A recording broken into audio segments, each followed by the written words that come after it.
Well, we've seen a McLaren, we've seen compression tricks, and we've seen a lot of arguing behind the scenes. But unfortunately, we're not going to see much on-track running this week. Let's talk about testing and everything else. Welcome to the Blatantly Biased Racing Podcast. Welcome to the Blatantly Biased Racing Podcast. Now here's a bald guy and some Indian. Oh my God. I felt that coming. I was just trying to get through it, and I was like, I could feel that coming. Keep this one. Yeah. I'll keep this in. Very professional. Yeah. Hey, how's things, man? I mean, look, the entire podcast is a blooper as well. So Yeah. we As don't usual. have to. Yeah. Okay. I'm good, by the way. Yeah, last week I had a few things to take care of, and that's why we couldn't really record. This week, I think we'll probably have more than one. We have testing as well, right? Yeah. So, guys, Yeah, which we're going to see last all week. of. Yeah. Yeah, we'll get into that as well. Yeah. So, guys, apologies. We weren't here last week. My fault. This time around, we'll be taking care. We'll probably make up for it this week. Yeah. Yeah, let's jump into it. Let's talk about the compression ratio. Yeah. This is the big news, right? Wait. Before we do, if you're new to the channel, hit subscribe. Yep. Exactly. Yeah. So and if you're not compression new ratio. to the channel, but you haven't subscribe. Anyway. Yeah, what the fuck's wrong with you? Yeah. Compression ratio.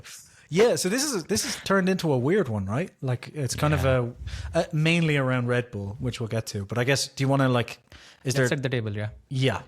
Okay, so should we go from the beginning or the latest update? I would say if you want to give like a 10-second recap of the beginning, and then we'll mainly talk about the latest, because I imagine people watching this probably know the original story. I mean, they are smart people, right? Exactly. Only if they subscribe.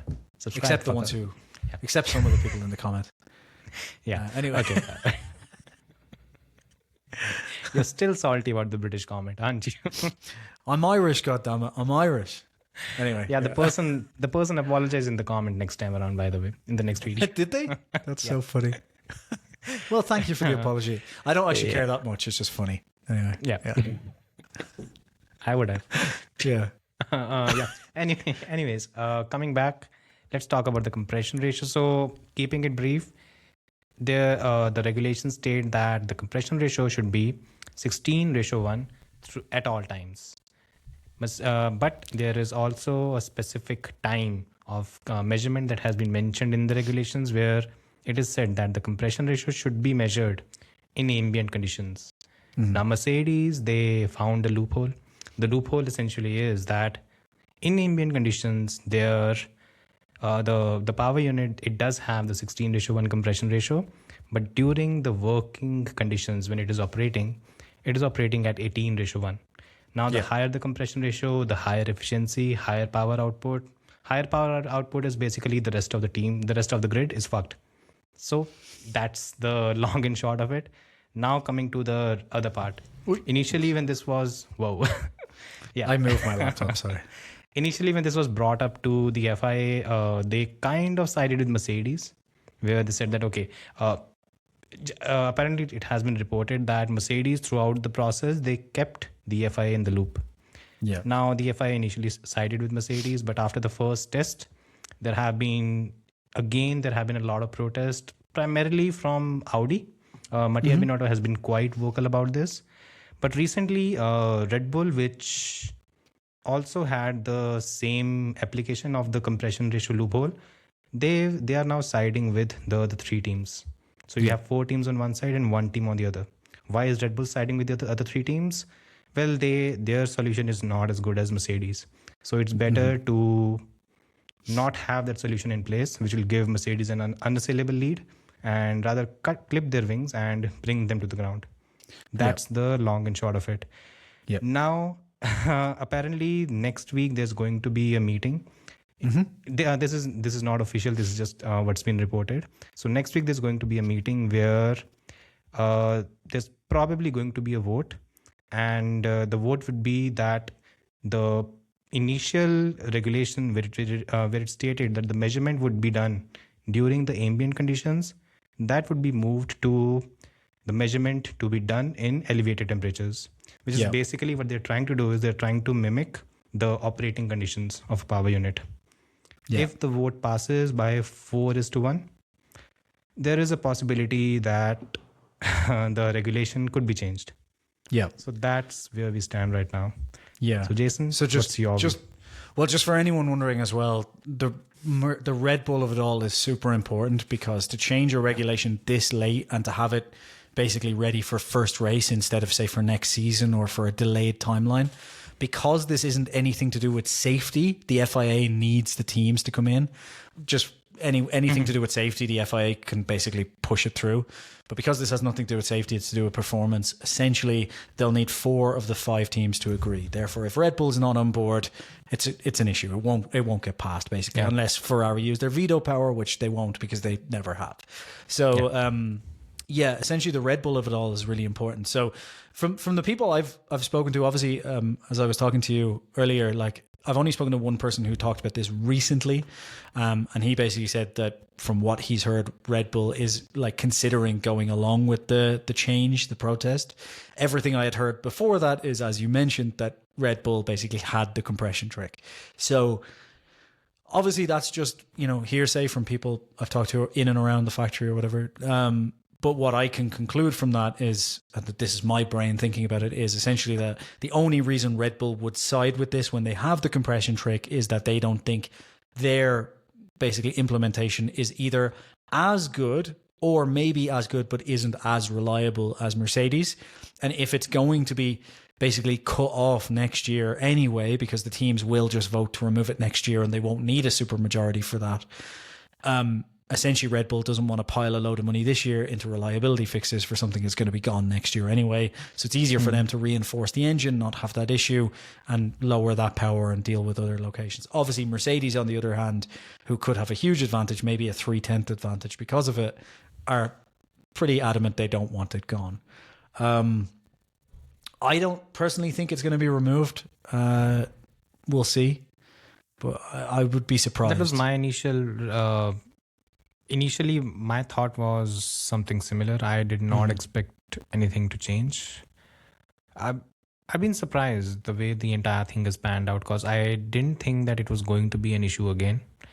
I mean, again, there are going to be.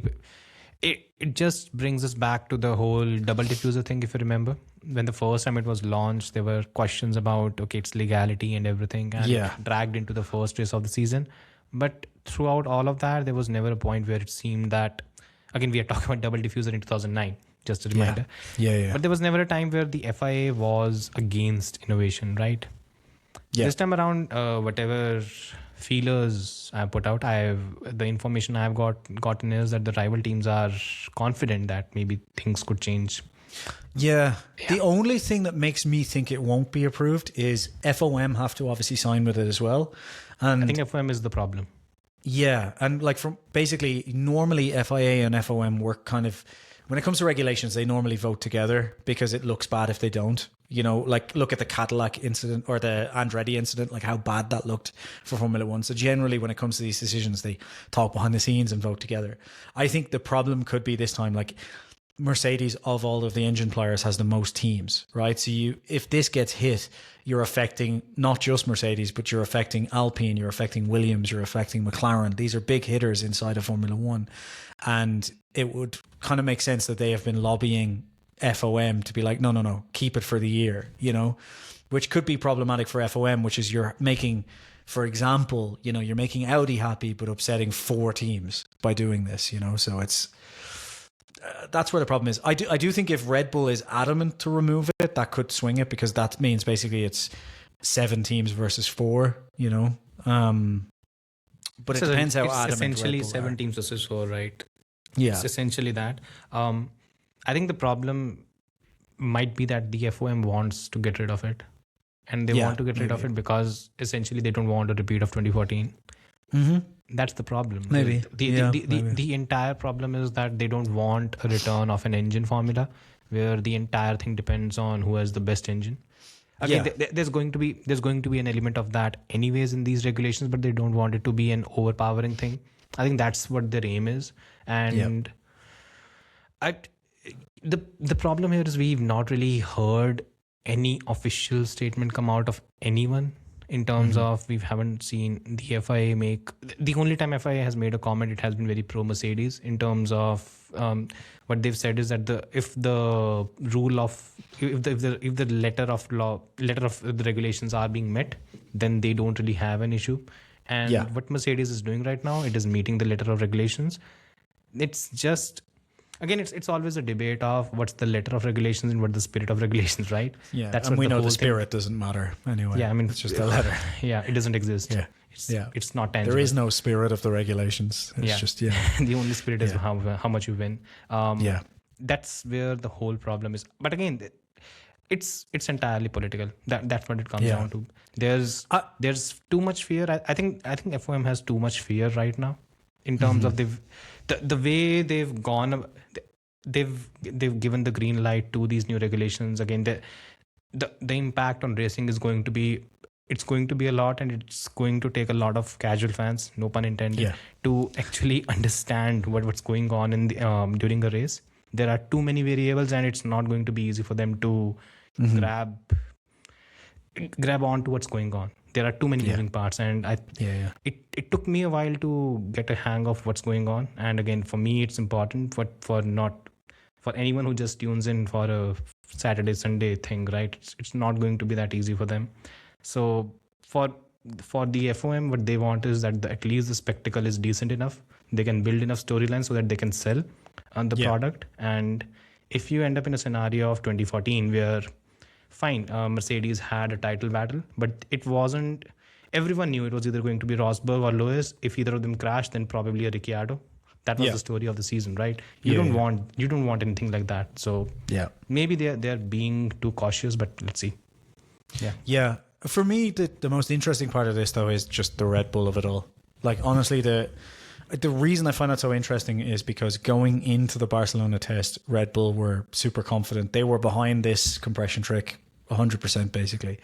And since then, that has flipped to an extent. Now, they're still kind of happy if they have to run it, but it seems like there's just less. We haven't heard anything from them, right? Since not officially, obviously. No, but there's been murmurs that they're kind of like, like I said, it's not just like what I've heard. We're also seeing all the reports and stuff. Ben Hodgkinson, in F1, right? Ben Hodgkinson quite openly said that if you're an engineer and if you think that the thermodynamic expansion is not a thing during a process inside a power unit, then you should probably not be called an engineer.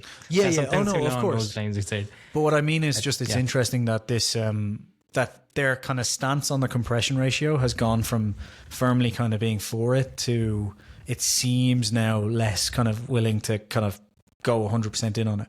Yeah. And I wonder if that has anything to do with the fact that, like, obviously Red Bull looked amazing on track in the Shakedown. They did a lot of laps. They were fine.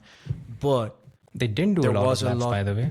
Well, no, I guess look at it they didn't, but the Red Bull powertrain itself did a good amount of laps. By the way. I understand your point. You're actually bang on when it comes to this thing, but and again, this was something I have to credit Scott Mitchell-Mom. He specifically talked about it during the race podcast.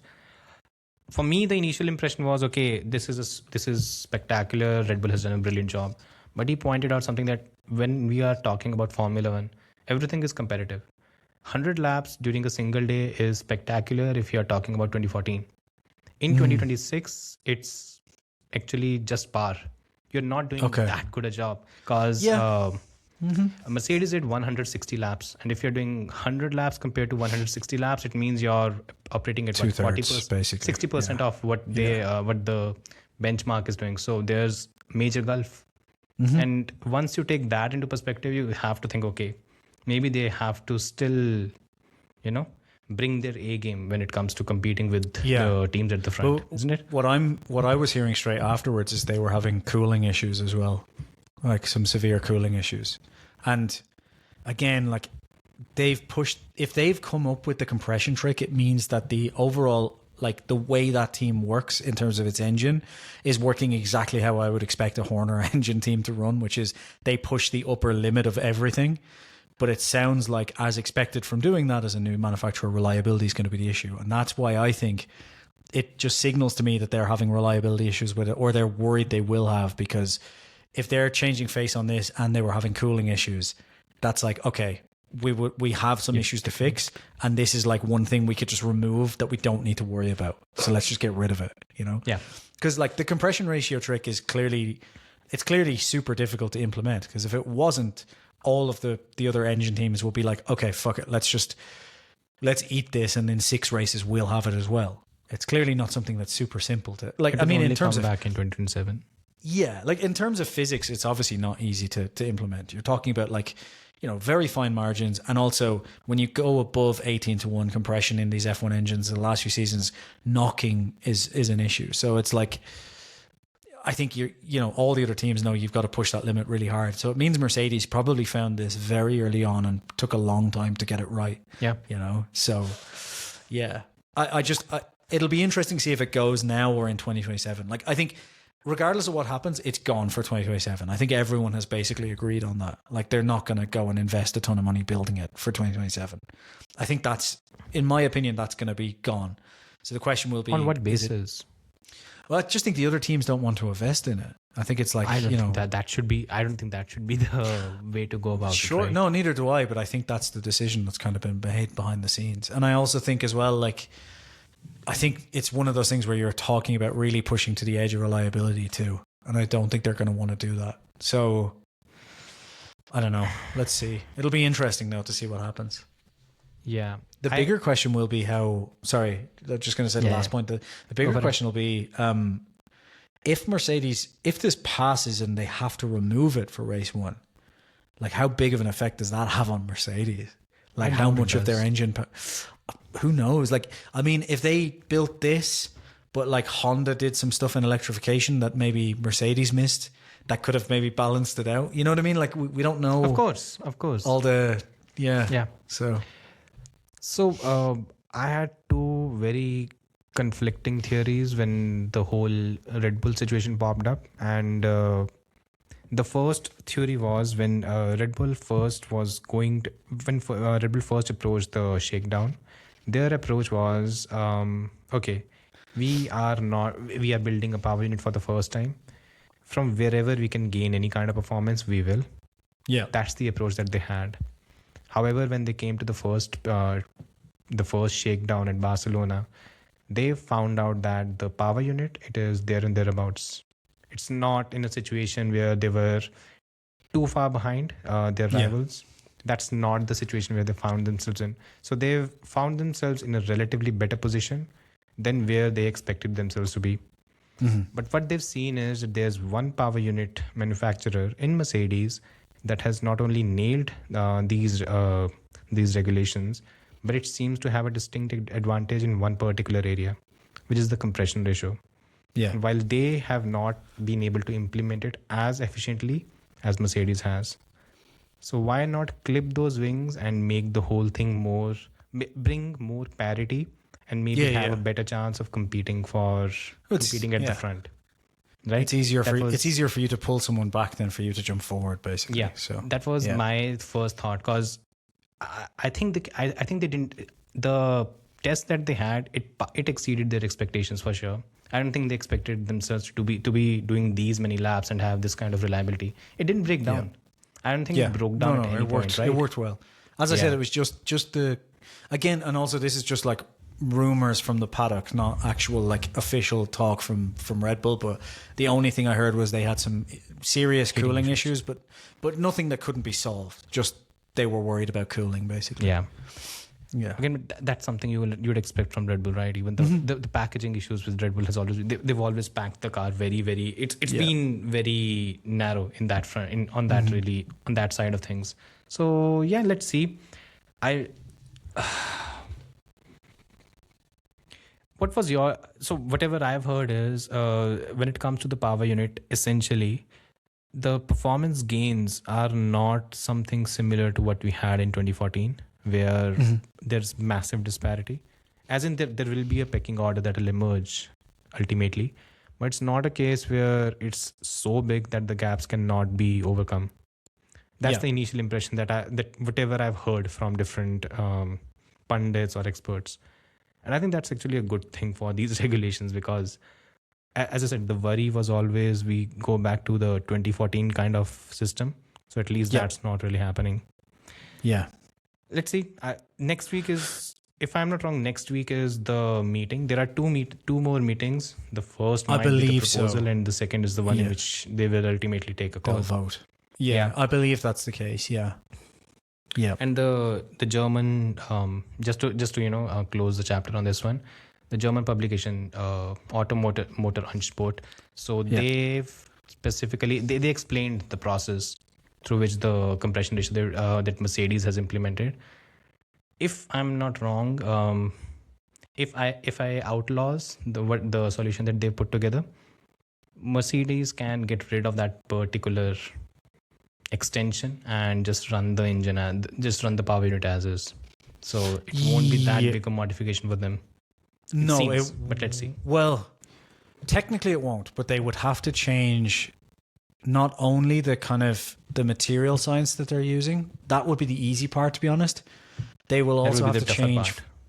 Well, no, I mean Material just putting that. science No, but I mean just putting that back to more conventional metals for the expansion, I think would be easier.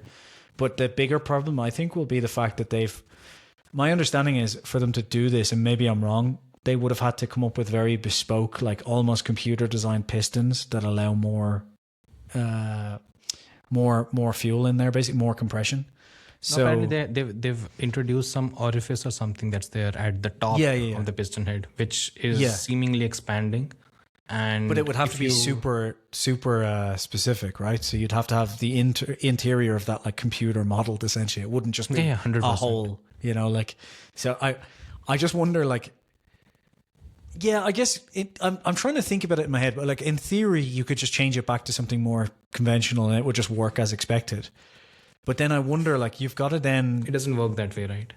Yeah, because you've got to then like go and fix all of your mappings. Everything you've learned from the first few days of testing is essentially written off because the way the engine runs will have to be completely remapped and relearned.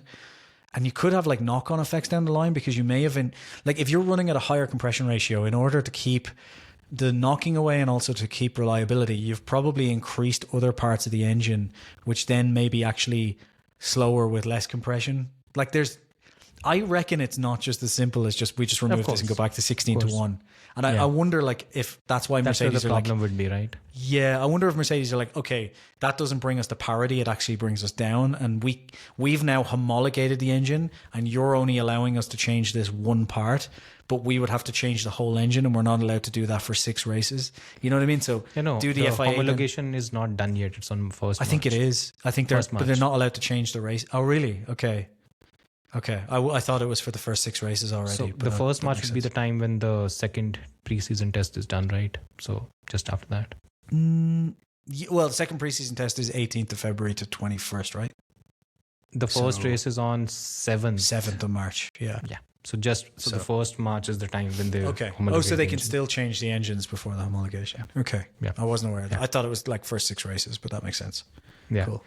There's 2 sides on this, to be honest with you, which is like, I feel like when it comes to all of the advantages you could have from an engine, so like I've got the F1 like actual like technical fan in me that like loves all the technical warfare that goes on, and then I've got the actual fan of just like racing on a Sunday, and they're kind of fighting at each other because part of me is like, right, if there's a good chance that like a Honda or an Audi or someone who's done a lot of electrification will have found something in the electrification that has kind of counterbalanced this that Mercedes maybe haven't found, right? But then Mercedes have probably found everything as well, given how good Mercedes are, right?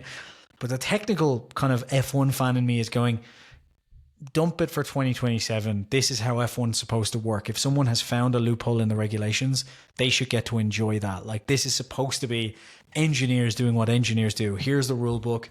Go nuts, find what you can, and if you find a loophole, that's it. Like, and people who talk about cheating in F1 generally annoy me because it's like, it's not cheating if it's in the rules. Like, if you've been able to do it within the regulations, it's not cheating. Ferrari 2019, that was cheating. They just went around the rules. This is like someone has found a clever interpretation of the rules. They broke the rules. Ferrari? Yeah. Or Mercedes? Yeah, Ferrari broke the rules. Yeah. That's what I mean. Like, they just completely circumvented the rules. So that's breaking it, essentially. Exactly. So that is cheating. But like, so that part of me is kind of like, Mercedes have gone to the effort of finding this. Their engineers have figured it out. You can happily close it off for 2027. I think that's fair. We've done that tons of times in the past. It's like, okay, this is a really good advantage, but it would take millions for the other teams along with months to catch up. It's just easier to just close the rule off for next year. I'm fine with that. But then the thing is, there's the racing side of me that's like, if this does give a 3 to 4/10 advantage, Yeah. I just expect Mercedes to have found everything else. So, like, for example, the recharge trick that we've heard, I think Honda has, for example, some of the reliability tricks that we've found that Ferrari apparently have. I expect Mercedes to have all of that. Evil side and the good side. Which Yeah, one, on either of the shoulders? Which one? That side of me is like, cut Mercedes off so we get good racing. Like, yeah. But, so I'm drawn between those two. If I had to pick one, I'd probably pick the Formula One side and just let them have the year and close it off, because I feel like if you just close it off now, you are kind of taking away a big part of like Formula One's identity. If this is supposed to be that, like, it's supposed to be more about the technical rules than it is about the drivers. Yeah. So I'm partly like, I kind of would rather keep that spirit and have a bad year of racing. You know what I mean? But I know that's not good for the sport either. So I'm kind of in two minds, but I guess I'd probably go towards let them have it for the year more than take it away just to fix the racing for a year. You know on which side I am? What? I'm on neither of the sides that you've actually proposed. Okay. Yeah. So in my case, what I would hope happens, which I don't know, I really don't know which side it's going to go, because whatever I've heard, it's astounding. I would say that, okay, these were the set of regulations, they were put together. Mercedes has found a loophole. Is it a loophole? I don't even think it is a loophole. I honestly don't think it's a loophole. These are the set of regulations and they are adhering to whatever is given. Every other team, here's what they've done. Go ahead and replicate it. If it takes millions of dollars, do it. Why? Because Mercedes did that. They have spent their millions. Ultimately, they've actually, you can say they've invested a lot of money in putting together this product, right? So why should Mercedes be disadvantaged? Yeah, I don't see why should, which is the ingenuity, be actually penalized, right? It should not be.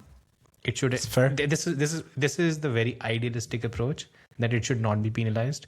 But again, there's a fan side of me who doesn't want a repeat of 2014. Yeah, I'd still go towards the former. I'd rather not have an interference from the FIA. But whatever I'm hearing, I think there's going to be an interference, and we might end up seeing a scenario where Mercedes has its wings clipped, which I'm not a fan of. Honestly, I'm not a fan of it. Yeah, even like I said, even in the spirit of Formula One, this is just not the right way of going about things. Yeah, and that's what I was saying. I would almost rather have like some bad racing. Even like I get what you're saying, but I could kind of understand, like, if they all come to a decision that, look, yes, Mercedes has spent the money and done this incredible thing, but the cost of developing it, and like especially now that the teams are under, the engine manufacturers are under cost cap as well. Yeah, but Mercedes developed it under the cost cap as well, right? I get what you're saying. Yeah, but I think look, I would be kind of okay with it if they close it off for next year, because that's done in Formula One all the time, and like, when you're cleverly pushing the rules, as an engine manufacturer and a team, when you come up with a clever interpretation, you always know it could be just for a certain amount of time that you get this advantage. So I kind of think like that doesn't feel to me like a weird version. Like, even if you look at the front wing flexibility. Yeah, because it's like, if you look at the front wing flexibility, teams put millions of dollars and lots of wind tunnel hours into making the front wings flex. And then the FIA said, right, you have that for a year, it's gone now. Like, that's it. No, not even a year. It was 9 races or something. No, but I mean, some of the teams had it in 2024 as well, I want to say. So that's why it was closed off. As soon as it was detected, they increased the loads on the But some of them were using it for all of 2024 is my point. I think. I'm pretty sure a couple of teams were. I think it was McLaren were using it for most of 2024 with the front wing. I might be forgetting it. But anyway, my point is, like, look at DAS, for example. But this was happens. A safety. Again, DAS was a safety thing, right? The problem with DAS was, and it was only one person pointed out one of the biggest issues, Vettel. Sebastian Vettel Yeah. did it that way. He specifically said that I don't think it makes any sense for a driver to remove one hand, especially when he's driving at that speed. He said Oh we no, you're already talking saw about it with- F duct, right? No. I'm talking about DAS. If it was to be operated properly, there was a certain safety element which he was pretty stringently against. He said that if we continue to develop on these lines, it's going to lead to safety hazards, and I don't think that's the right way Formula One should go. Okay. And again, the FI ultimately overhauled it. But again, it was fine. Mercedes enjoyed the advantage for a year, but again, that was a time when there was no cost cap, right? So There they was could no- afford yeah, to do yeah. that. Yeah. Now you're in a very limited field.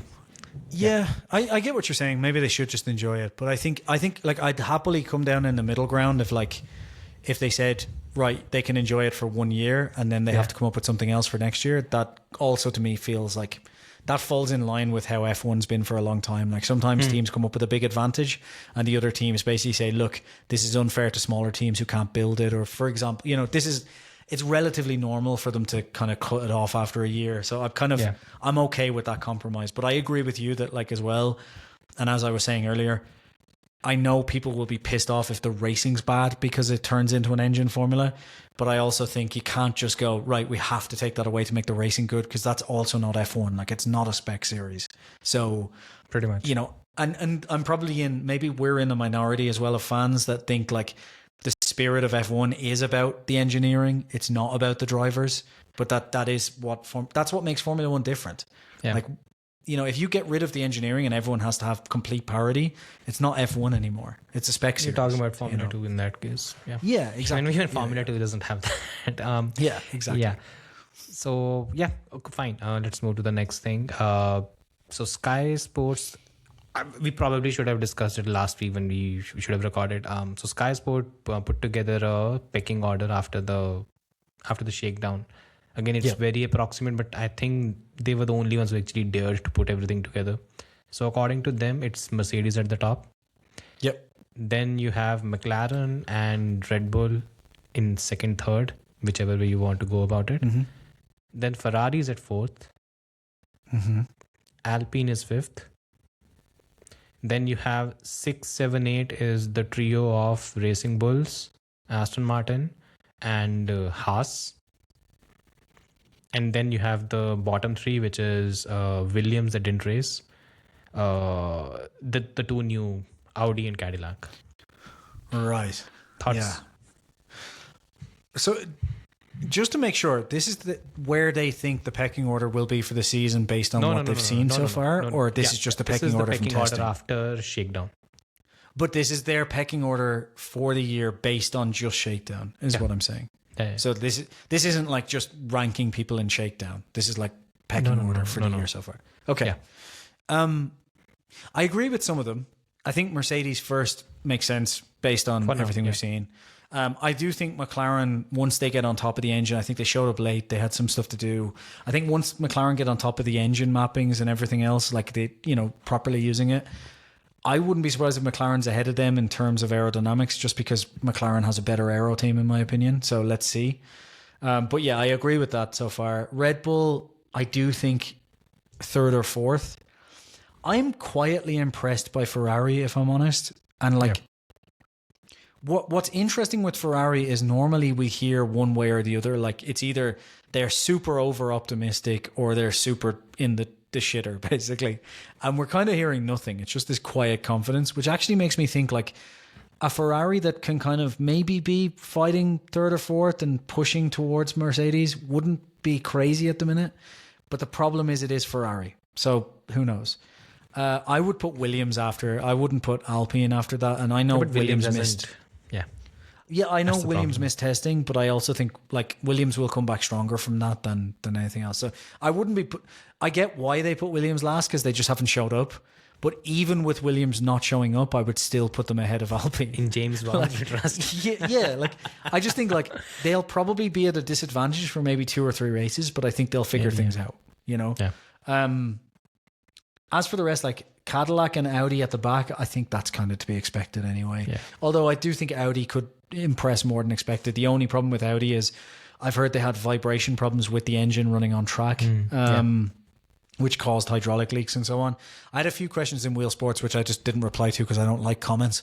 But people were like, oh, well, surely they would have found that in the dyno. And I was going to explain, like, it's completely different running like, not completely different, but there's some big difference between a dyno on track and then all the forces or a dyno versus all the forces you get on track. And you can't completely replicate that the same way a wind tunnel doesn't replicate reality. So it could be something really simple that they just didn't notice on the dyno, like these things happen. Cooling differences and so on, for example. And then, I don't know, everyone else they said, 6, 7, 8 is where, yeah. Aston Martin, they put behind Alpine for now. Aston Martin for me is the dark horse because I think I won't expect Aston Martin to out the gates have aero that's on par with everyone else because I think they started way behind. I think the problem is not aero. This is what I was going to say. Unit. Yeah, like that's the issue for me is that's the unknown. Like if they were running the Mercedes engine still and I had seen that aero, I would have said, yes, they started behind, but Newey has gone super aggressive. And Mercedes I think even if race 1 they're behind, Newey will catch up in like 6, 7 races because clearly he's found something that has really lit him up because this is super aggressive. And when Newey gets super inspired, you've seen the cars before. Maybe they'll fuck up for 6 races or a season, but they'll catch up very quickly after that. Like even the McLaren that everyone's like, oh, well, remember that crappy McLaren he made? Was it the MP4 18? 18, yeah. Yeah. That didn't race. Sure. The DNA of that then went on to win a couple of championships. So let's, at least one championship, sorry. No. Lewis Hamilton. So. Was it MP4 18? It was 2000. No, it was 2003. It was the 2003 car. So, but then kind of developed on from that. Even Lewis has admitted that most of the DNA was still there. Maybe I'm not going from MP4 18 though. Maybe I'm thinking later cars. But anyway, my point is Newey rarely makes mistakes. And when he goes aggressive, it's normally he figures out a lot of stuff and comes back. So yeah, I'm more worried about the Honda engine than anything else, basically. Everyone is at this stage. But then, I mean, I think even if Honda has a bad engine this year, I think they'll very quickly learn. I think from last time, like I know it's different people, but for example, on the electric side, a lot of those people didn't leave Honda. They went to various different parts of Honda and then they got pulled back in. When it comes to the engine side, I had a load of people as well who don't understand the Red Bull engine thing still, because I had a few people in my comments who were like, more on like they've got all the IP from Honda. And I'm like, no, they don't. That's not what happened. Honda let them use the engine still, but they kept the IP. Red Bull still had to go and build their own. And if Red Bull wanted to use anything from the IP of the Honda, 1, they weren't legally allowed to, but 2, they wouldn't have got the new manufacturer bonuses of being allowed to use certain stuff. So Red Bull built a new engine. So Honda had all the IP from the old V6. So while it's a new V6 technically, a lot of it's based on the old one. So they would have been able to use a good basis of the old engine to bring over to the new one. So even though they started a year behind, the V6 I'm not actually that concerned about, if that makes sense, So I don't think Honda will be that bad. I do think they could have some teething issues though, like some big teething issues. But let's see. Yeah. Austin's a dark horse because if Honda actually pulled together a really good engine, then I think they could belt up very, very quickly,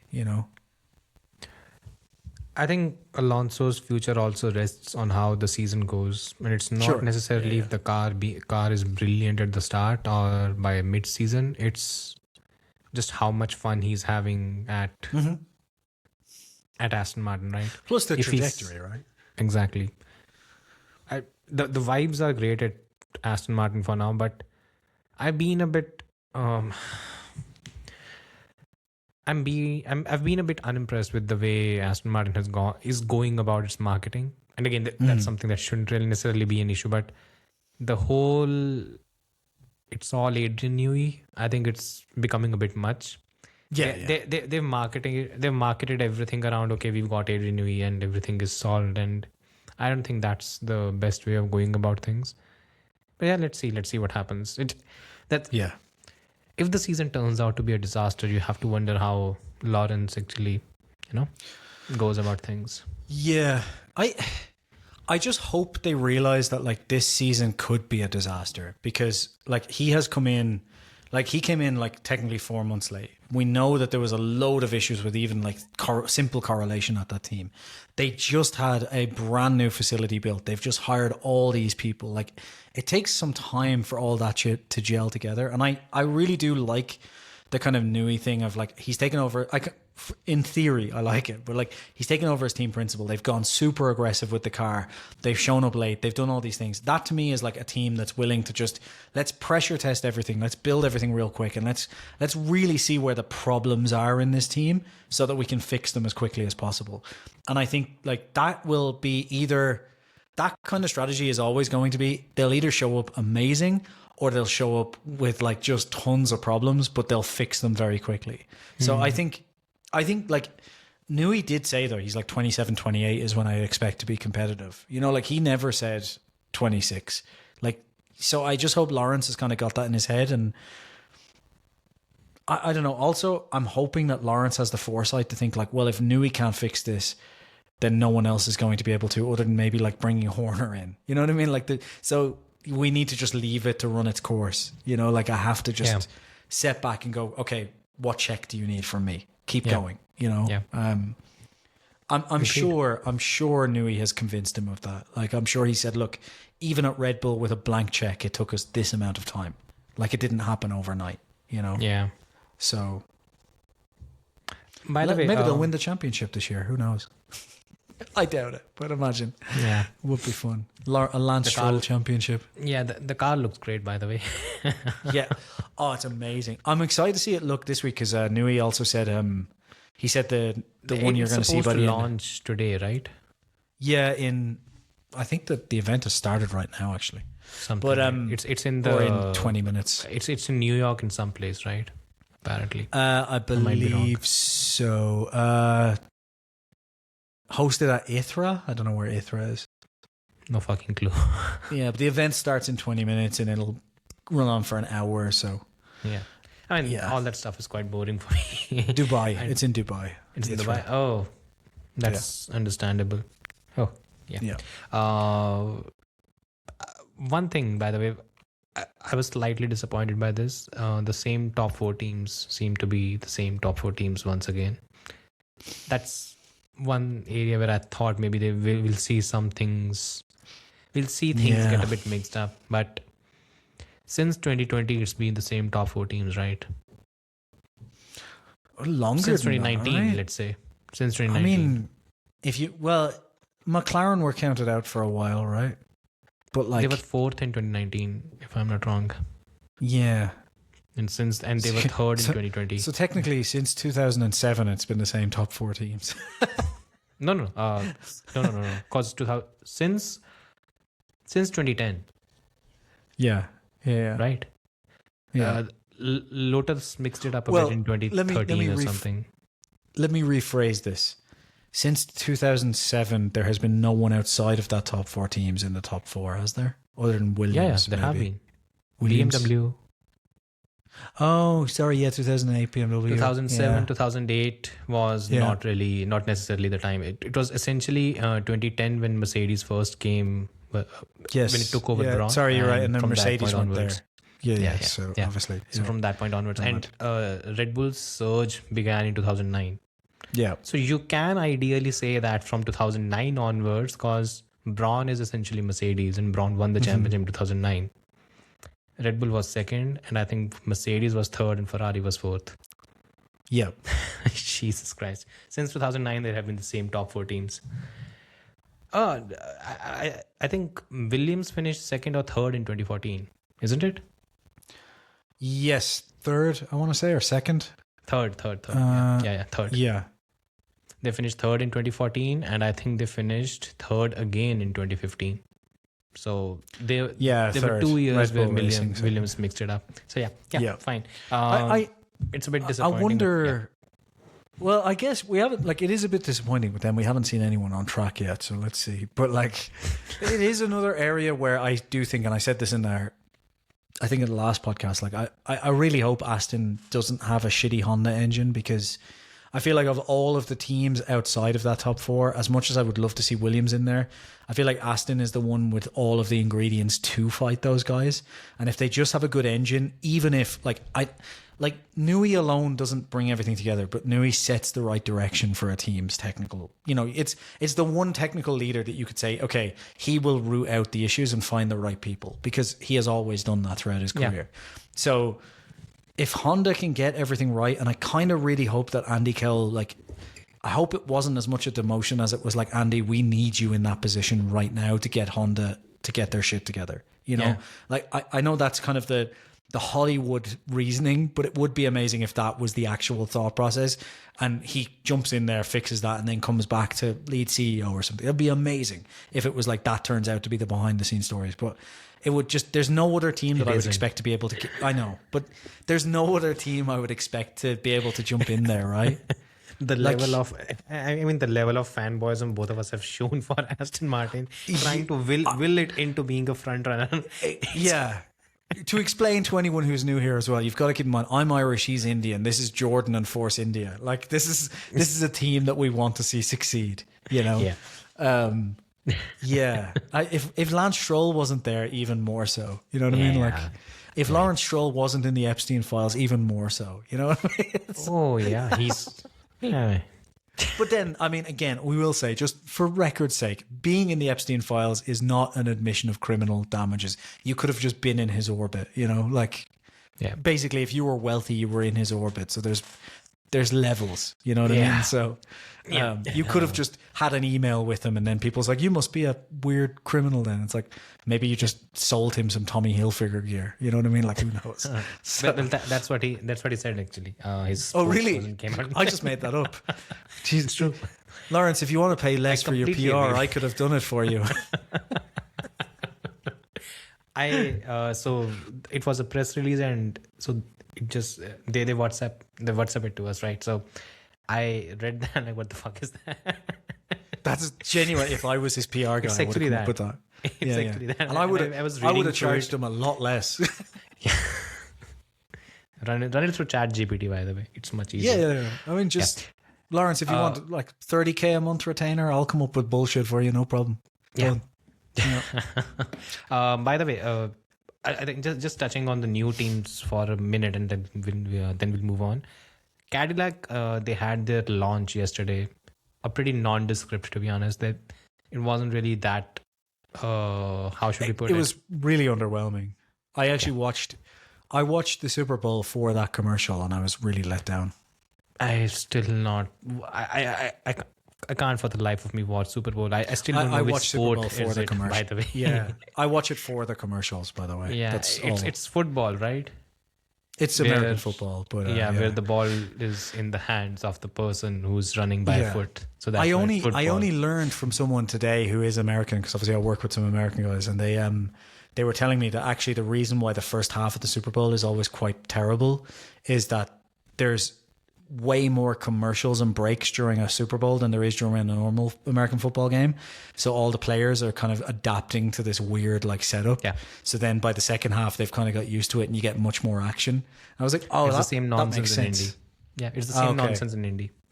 Okay. Everything is over capitalized, and they just fuck the product completely. Because there's literally 12 minutes of actual football, because there's so much, and it's 4 hours long. It's wild. It's happening with UFC as well. So, because I'm an avid MMA mixed martial arts follower, right? So, it was much better a few years back, and now they've sold the rights to Paramount, and the product is completely fucked. Yeah. During the fight, there are promos that are going on by the commentator, and it's like, what rubbish is this going on? Apparently, that's the big issue for Americans with soccer, for example. So, obviously, football. It's called football, not soccer, by the way, Americans. But anyway. Real football has been getting more popular in America, and apparently their big issue with it is there is no breaks. It's 45 minutes of straight play, so they're trying their best. Here in Mexico, how to obviously stick in the advertisement. Yeah. Here in Mexico, football is massive. Obviously, it's a huge thing, and they have it to a T. So every time there's a stoppage or anything, the screen literally pans up so you can see the entire field, and then they run an ad up top, basically kind of an overlay ad, and then it jumps back to the football. And I'm like, I was watching it here for the first time, and it's like Americanized, like Mexican like soccer. Yeah. And at home, we just have it run ads in the middle, then it comes back. That's it. Yeah, yeah. Like, Yeah. you watch the full game. And here I was like, whoa, what the fuck is going on? Like, Yeah. why is It the happens screen with- panning It up? happens with Formula One, by the way. Here, because just like Sky, there's one here. I'd rather not say disparaging words about them because I might end up working with them. Yeah. But apparently, they have somewhat similar in terms of the structure where the whole screen pans up and there's a certain advertisement that runs. It's ridiculous, but they have to make the money, right? That's the whole issue. Yeah. I get it. Because look, subscription money is not enough in any which way. Yeah. But I went through the model. Someone shared it with me, and once I went through it, I understood the pain. And I'm hoping that for Formula One, the decision to go with Apple TV in America makes more sense because Apple has the should kind be of good. money. Because Apple has the kind of money that they can rely on subscriptions and just get like no ads in the feed because they're like. They make so much money off like the iPhone, for example. They can literally just like, what is it? Like, I think it was a $10 billion deal. They're like, cool. Like, that's a great ad for us. Brilliant. Yeah. Throw it in. Yeah. Like they don't, you need companies like that to basically go, yeah, we'll do it without ads. Like whatever. It's fine. Yeah. This is Coming why back, billionaires are needed. Let's bring back the But teenage. anyway. Yeah. People would tune out in that case. Regarding Cadillac, because the whole thing has been very low-key, underwhelming, whichever word you want to use. But I think the basic understanding that I get from the way Cadillac is approaching right now, I think there's a certain level of acceptance that Yeah. at least for the first couple of years we are fucked. They were the whole thing got official last year, right? I think it was just in 2025 there it was announced that there will be a team called Cadillac on the Formula One grid.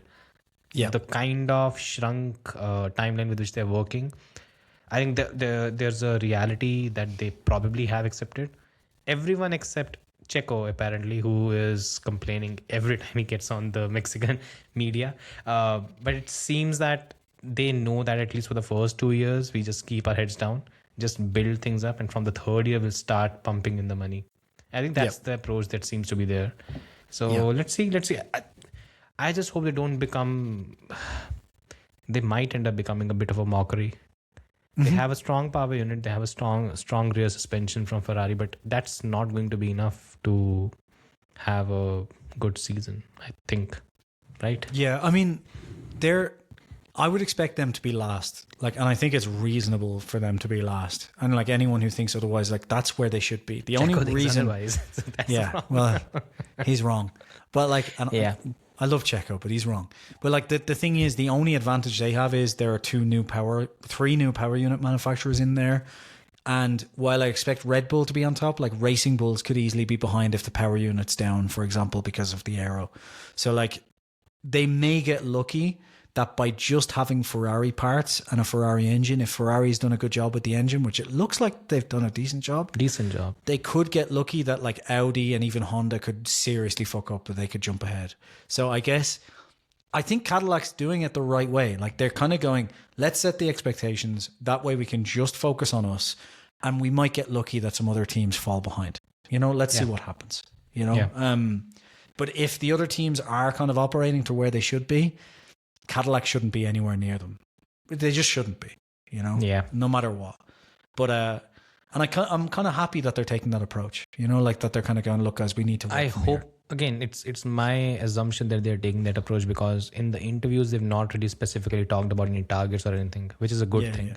So first season, ideally, it should be just go through the growing pains, use as much experience and knowledge from Checo and Bottas, and it should be right. We set our expectations based on where we are on the grid right now. Yeah. Like, I mean, that's what Williams has done really well. That's what Alpine failed at, like Williams have basically said, like Williams basically went from, okay, we're going from here. This is our aim for next year.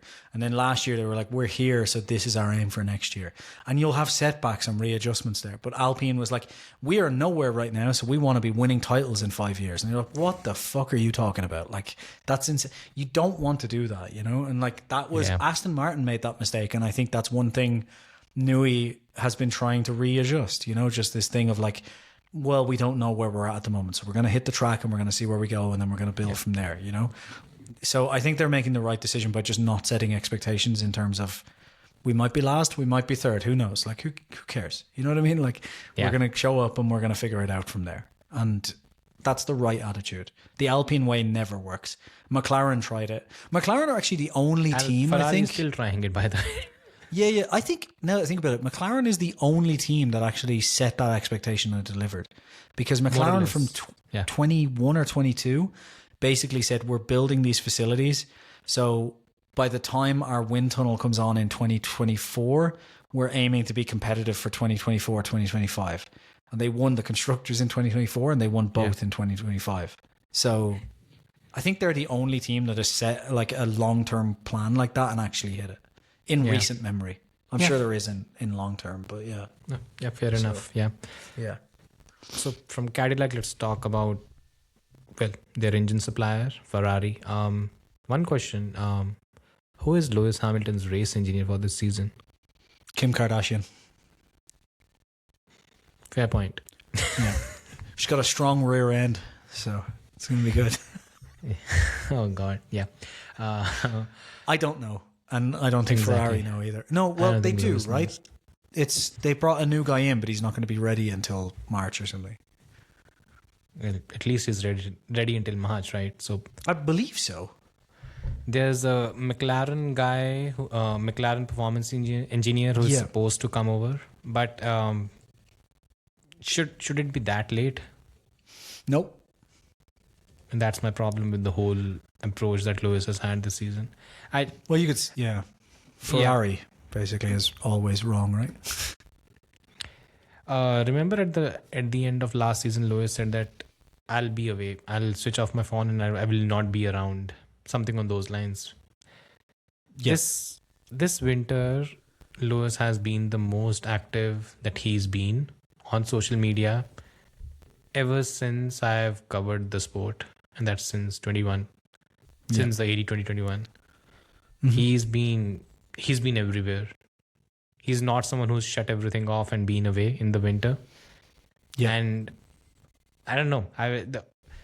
I would have expected a different approach, and I think he talked about a different approach, but the way he's gone about things, it's very strange. It's not, I don't know exactly where it falls, but yeah, it's not, at least in my view, it's not ideal. Your biggest problem last season, apparently because you've taken a step towards it, was that the chemistry with your race engineer was not up to the mark. Mm-hmm. And now you don't have a race engineer just before the first race of the season. How's that going to work out? By the way, just to put in, it was Michael Grosjean, Cedric Michael Grosjean. He was formerly the lead track performance engineer at McLaren on Oscar Piastri's side of the garage, for anyone wondering. And I believe he's been around a long time. I think he's been around a long time. Yeah, but the problem is he's moving from a different team. He's joining a different team. He will take some time to acclimate to the conditions. Well, I mean, it is Ferrari. They're quite good at integrating everything. But what is Lewis doing? My question: what is collecting he doing? checks? I mean, $1 million a week is not bad, but in all seriousness, where is he going with the entire approach? It's a bit weird, but yeah, I don't know. Yeah, I should read a comment I got from my channel here the other day. Yeah. I think it shows me someone who doesn't actually watch F1. Where is it? Here we go. Give me a second. It's a very simple one-line comment. And I think it's because I may have said some stuff about Lewis Hamilton in the past. I don't think I did. It says, "I hope you all eat your words with Lewis Hamilton." And I said, hopefully it'll be nice to see him back after a 4-year hiatus. I'm just... Look, I think I'm confident that... Well, no, I'm not. I take that word back. I'm hopeful that Ferrari seem to be a little bit more confident, as we mentioned earlier, right? But it's Ferrari. And then on top of that, like, if one of the drivers is going to do really well at Ferrari, it's probably not going to be Hamilton. You know? Yeah. Like, the car is going to be built around whoever was fastest in the simulators and stuff, and that's not true, because Ferrari doesn't do that, right? That's true. No, but I mean, they're going to push to, well, yeah, it's Ferrari. Never mind. Yeah, who knows? But also, Leclerc has been far more adaptable as well. The problem that Ferrari faces right now is if they are not contending for the title this season, I don't think the patience would be there in the senior management to let the whole operation continue to work.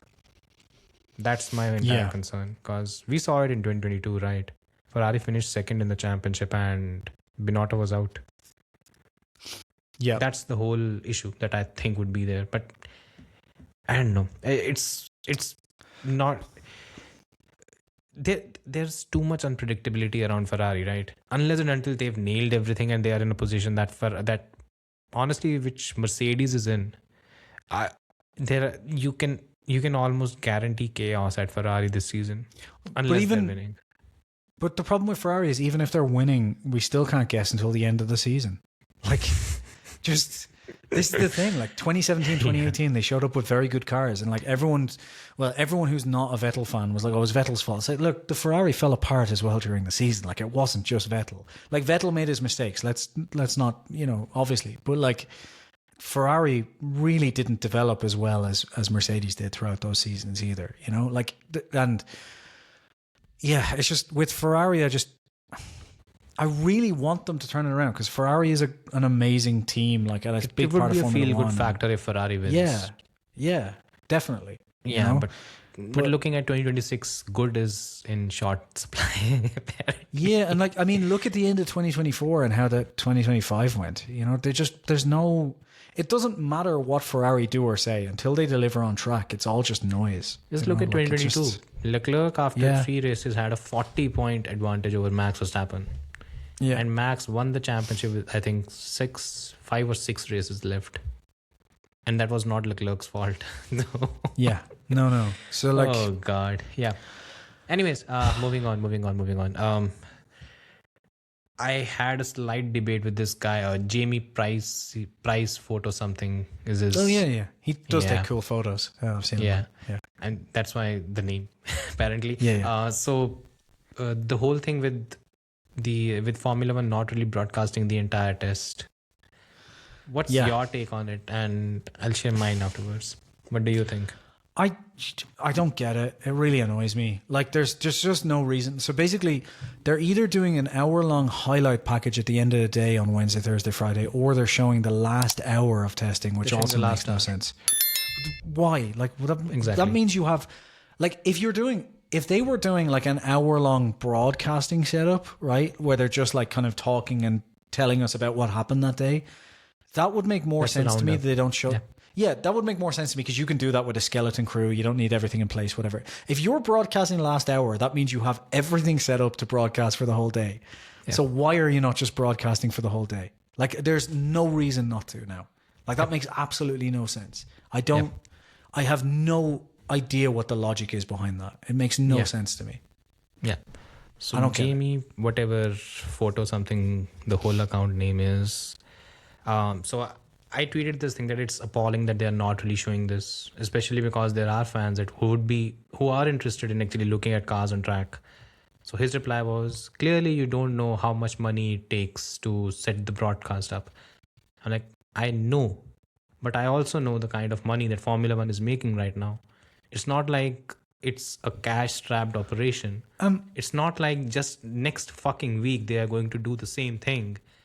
I understand it's going to cost money, but they take shit ton of money from us as subscribers for the services that they provide. And even leave that aside, everything is overpriced, right? What are we even talking about here? Well, I have 2 questions on that. One is F1 TV seems to have no problem taking my subscription for the entirety of February to show me one video, one live coverage. Yeah. And, I pay the same amount for race coverage as I do for testing coverage. So, it costs the same to run a race as it does, and like, so whatever. That's a ridiculous argument. Like, it's a sport. Also, like, the cost of the broadcast for 8 hours versus 1, like, I don't think to F1 it's that big amount of money, first of all. It's there. Again, it's substantial. I'm sure it's a lot. I understand that it's substantial. They have the money. Yeah, that's the thing. They have the money. There's demand.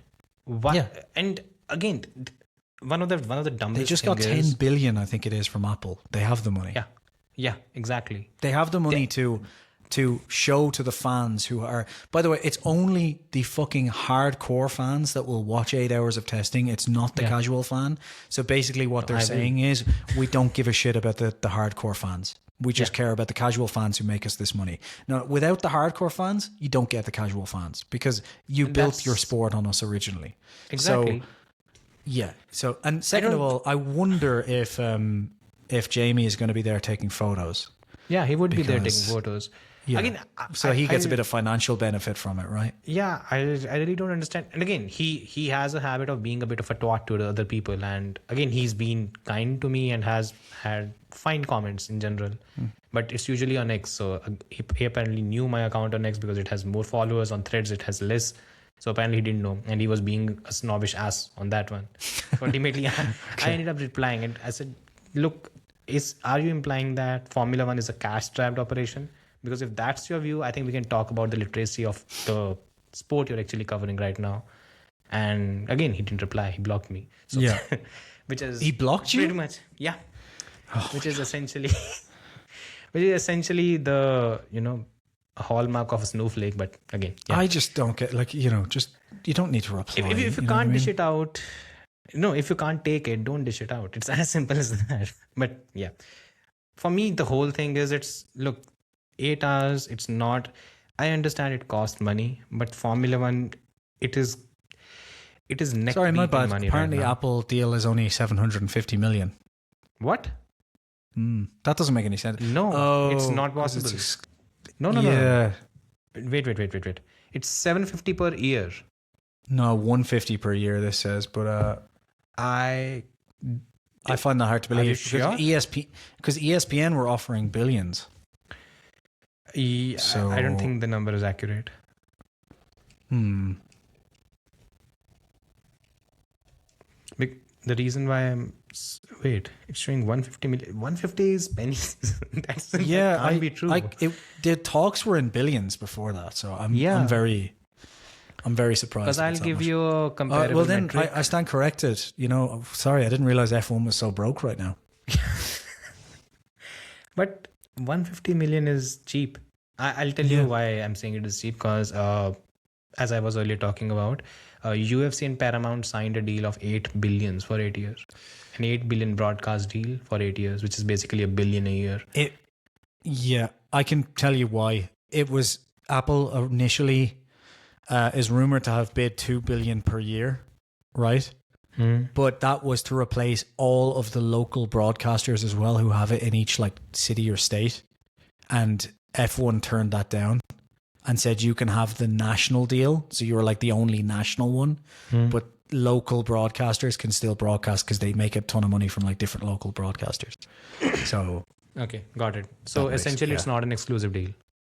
It's exclusive for national television rights. So the national cable, you will have it, but a local cable supplier can still show it instead of Apple, if that makes sense.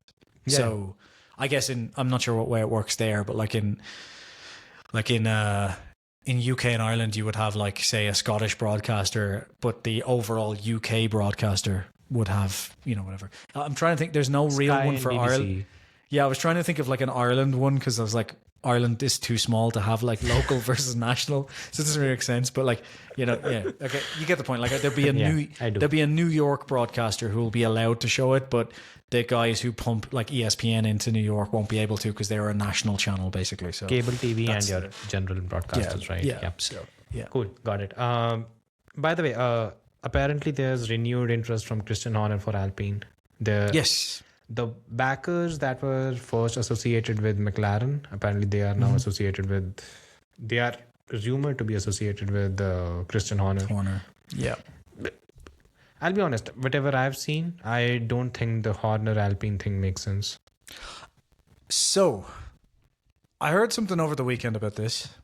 May or may not be true, because this person that I heard it from has been randomly reliable and randomly not. So. Bear that in mind. I would say this is a coin toss, but essentially the way he explained this to me is Horner had one set of backers in kind of a consortium, right? Was coming in for that 24% that's currently owned by Auto Capital. after the talks that he had, this is what this guy's heard, is after the talks that he had, essentially he could buy that, but Alpine and the French were being very much like, yes, you can be a silent partner, like no problem. And Horner was like, no, I'm buying the 24% because I want to run the team. Like, I want you to be essentially the silent backer. And they were basically not playing ball with it. And what he's heard is now that he's gone away and got more investors, not that he's got 3%. new investors, to try and take over more than 50% of the team. Whoa. Okay. Again, coin toss with this guy. He's been incredibly right with some really obscure information before, and then incredibly wrong with some big driver sightings. So I would take it at like 50-50. Nice guy, but 50-50. But what he said to me does kind of make sense in terms of what we were talking about with Alpine in general anyway. Yeah. So, yeah. That could change things, right? If he takes over more than 50%, then yes. I mean, The problem is not even him having the controlling stake. It's about the other factors. It's about him as a having control, partner is full not stop. worth having. Yes. Again, if there are any Alpine fans, well, first of all, pick a better team. But if there are, I'm sorry, well, I'm for the offending two you. of them. Hey, Josh. Yeah.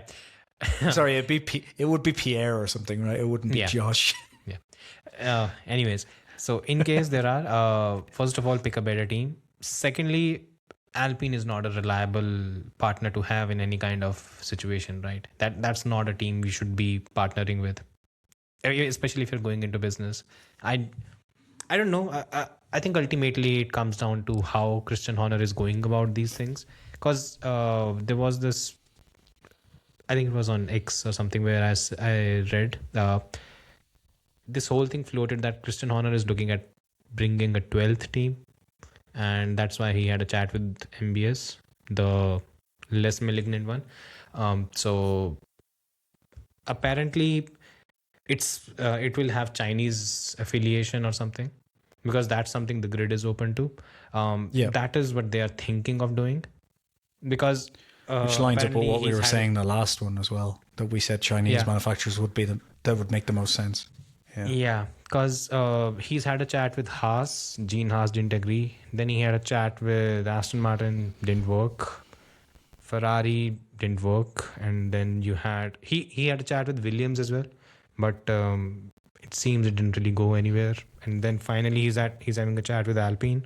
It seems that's not going anywhere. So he will be back probably sooner or later. We don't know, but it seems that it seems there is a lack of clarity. Even he is not willing to jump in as quickly as many would have anticipated. He wants to weigh things out and then ultimately take a call on where he'll go. I think it wouldn't surprise me if there's some truth to basically what this guy's told me, because if you think that he's willing to bring a 12th team, right, then that would mean he definitely has like some sort of idea that he has the money to bring a 12th team, right? Yeah. If he has the money to bring a 12th team, he has the money to buy 50% of Alpine if it was up for sale, right? So I would not be surprised if it's kind of a situation where Alpine are like, no, we're not doing it. And he's like, I'll only buy in if I have full control of the team. So this is what I'm offering. And he's now going to go talk to MBS, see how likely a 12th team is, offer Alpine this, and then sit back and hope that Alpine have an absolutely atrocious start to the season, so that Alpine then go, or maybe some other team, like who knows, but like they then come back to Horner and go, hey, you know that deal you were saying? And The he can desperate go, teams, right? Sure, I will buy it, but the price has gone down. You know, like, and maybe that's the game he's playing, and that would be a smart one, because there will be at least one team who's going to really under deliver on their expectations, and by going to every team, you're putting yourself in a position where they're like, no, we don't want you, and he's like, okay, well, you have my number, and then In case, you know, I think it's probably from his point of view and from investors, like, I wouldn't buy into Alpine now. I would buy into Alpine in 3 months when they inevitably fuck up like 10 things, you know. Could be. Yeah, So- could be. Or like Ferrari, for example, like have a dismal start to the season. I don't think that's going to happen, but my point is they would be more willing then to maybe talk to a Horner than they are now. You know what I mean? So Well, the problem Maybe with that's what he's Ferrari doing. is it's the same problem, right? They will never cede control, and It's an interesting chat I had with someone who's working in the industry recently, and I had never realized the entire situation. So, first of all, if we are talking about Ferrari right now, what's the Ferrari's market valuation? The team's market valuation? It's 6.5 billion. between 4 and 6. Yeah, I was going to say 6.5 billion, right? Yeah, The 100% of Scuderia Ferrari is owned by Ferrari. yeah. What's Mercedes valuation? The team's valuation right now? I think that one is 4.5. I know one of those is 6.4. between. 6.4. Is it 6.4? These have risen massively since I looked like 4 months ago. Yeah. A lot of it comes down to a recent sale that McLaren made, right? Well, we know the reason that it's so high. Donald Trump, everybody. Anyway, moving on. I just got confused. What threads were you going to attach there? But yeah, anyways. None. Just none. You know how he likes to take credit for everything. I figure Yeah. he'd be like, these teams are so strong because before there was no Donald Trump. now we have the Las Vegas Grand Prix. It's brilliant. Ended 50 wars, started 52 of them. So It's really easy to end wars if you just start them all. It's lateral. Exactly. thinking. It's very clever. Yeah. I mean, anyways, coming back to it. So 6.4 billion is the Mercedes net worth valuation, market valuation It's right insane. now. Yeah. No, wait. How much does the Mercedes brand or the Mercedes company own? 33%. So what does it come down to? 2 billion, a little over 2 billion, right? Well, 2.5 maybe. Yeah. Yeah. Alpine, how much is Alpine worth? 2 to 3, I would say. It's definitely not as high as those guys. 2.4, 2.5 billion. Yeah. It owns 76% of the stock, which is roughly equal to what Mercedes owns. A little bit less, but close. Yeah. So Mercedes and Renault, essentially, they have the same valuation in Formula One. yeah. And I'd never thought of it on those lines, but it actually made me think, okay, fine, that's a different way of going about things, and maybe that's something that Alpine looks at and is content with where they are. The other thing is with Alpine is like, in reality, it's not Alpine, it's Renault that owns it, right? Yeah. Like Alpine is the branding on it, but Renault is the owner in reality. The thing that is going to be problematic for them is if they have like a bad start to the season, or if anything happens with the economy whatsoever, Renault is 50% owned by the public of France. So they have an absolute, like they have more than any other company a fiduciary responsibility to the taxpayers of France, right? So if Horner comes in with an offer for like 50%, they're going to have to run that through like some government channels basically and say, look, we have money that can go directly to the taxpayer. The question then is going to be like, right, well, is this an asset that's going up or going down? And I think that's where Horner could get lucky. If the team like shows up and it's going to be another 3 seasons of just woe for the team, obviously performance on track isn't directly related to the amount it's worth. The valuation. But you could see some in the French government being like, well, how much is going to have to be invested to make this a continuously growing asset? Yeah. Like, should we sell it now before, say, a recession happens or something happens that could drop the value? So that's where Alpine is a strange one, because it's not just some billionaires who are owning it. It's literally half owned by the people of France. Like it's a strange setup. It's been a smart investment from France in that case, right? Yeah. Because ultimately they've made money. And you wouldn't really associate them doing these kind of things, but yeah. Well, I mean, you could extend that to the French, just so. I don't know. Alpine Horner is something I really find it hard to fathom if that is a marriage that works. Every time I sit and think about it, I just think that there are so many obstacles that it will reach a point where Horner will actually pull his hair out and be like, fuck it. I'm getting out. I'm either getting out of it or I'm buying the entire team. There are the two things that he would rather go for. Well, this is why I just think he's not going to go in with it. Like, I think he would have considered the 24% and then probably said, look, if I take the 24% though, I want it in my contract that I have final say on everything to do with the team, basically. You know what I mean? Yeah. And they would have immediately said no. So I think, I reckon he's gone through every team and basically come up with some situation where he has a stake and controlling say, and they've all said no. And he's now going to just sit back and see who falls apart? And if no one comes running back to him, then I guess he just goes to MBS and says, right, look, I've got the backing. I want a 12th team. And, because obviously it will be much easier for him. Even a team like Alpine would still be a better starting point than a 12th team. 100%. Like, let's be honest. 100%. So, yeah. So any team on the grid right now would be a better purchase than starting a 12th team. Yeah. So I guess on these parameters, I think Cadillac has made a major mistake because they should have picked Horner, who's still there. You can't waste your time on PR. Honestly, you can't waste. Again, Horner has his name aligned with a lot of things right now, and again, it's understandable. No, nobody cares when you're winning. They care. That's the problem. That's the problem with Cadillac right now. They cared too much about the nonsense, and maybe it would have been a month or 2 or 3 months of blowback, but once ultimately he takes the team to the top, that's it. That's all you need. And I don't know. Let's see, because I think Horner would be back this season ultimately, because the kind of chatter that has been around him, the interviews that he's had, he is interested in coming back, even though he's talked a big game that I can retire today and everything. But I still don't know what path he's going to take. There are too many variables. I genuinely don't think he knows either. Like, I think it's just that's actually true.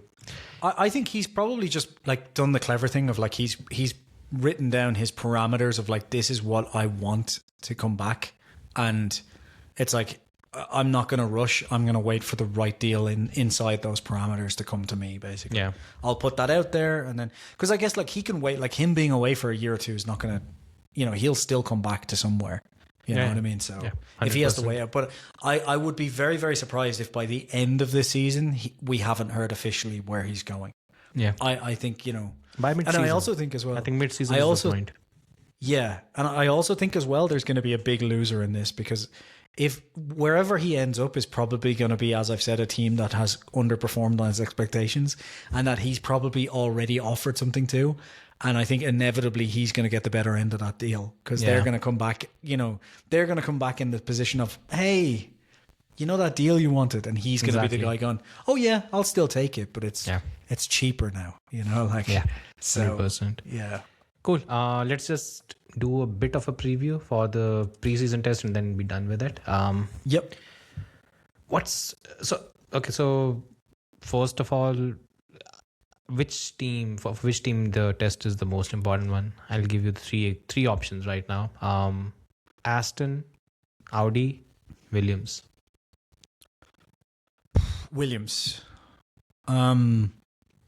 Just like, I think Audi and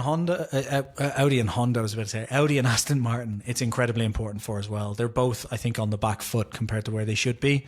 But Williams now has basically got a lot to deliver, because either Williams is behind on both where they were supposed to be plus performance, or they're just behind on actually building the car together. But the work that they did building up to this has been saved, and they still have a car that can deliver some performance.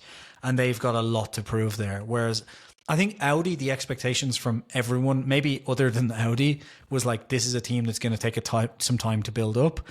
And I think also, like, for Aston Martin, it's also a situation where they've now come with this extreme setup, and they will have set the expectations and so on.